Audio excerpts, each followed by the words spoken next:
yen we ko rin cha bagalwel ke ban ga gol ani chol ko la chang mach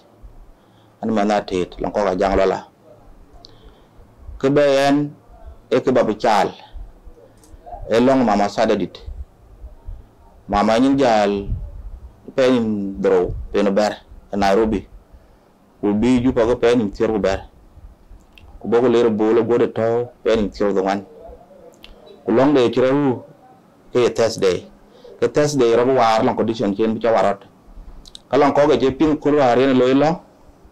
waren chen ko jal ran to ko jo ko ni mu gor pin jo ko le ko long ke lwel ke Thursday kalong ran ti bi jal Thursday ke to nom na de bi long loy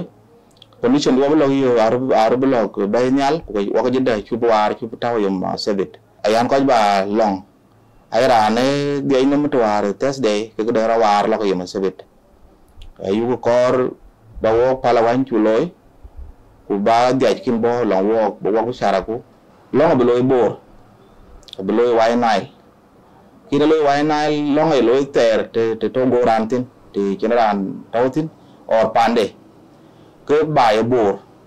man ke bay bor kin access to those areas long yi pande ni chen war ku de chen tawtin bo ko ter jan ko ju jawo ben wala ngi ko dir ko je pin bla kor piwe ke walong chula to way nile to bora to charto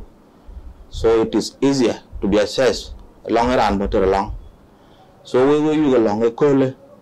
yo masabit en ge kol ben long loy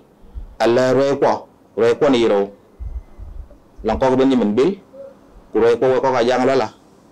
ku ma ko ke makarwal makiran di da kuma former commissioner elang ko lu ke nin ko lang ko ke to na kuma ai ran ke ping ka bi jal go ping ni long en along ran ben ke we yu ke long ba ben long walk in ke krelwel so ko le yo mo sebit penin tiro kuman bor yen ga ben long loy we cha ga le jare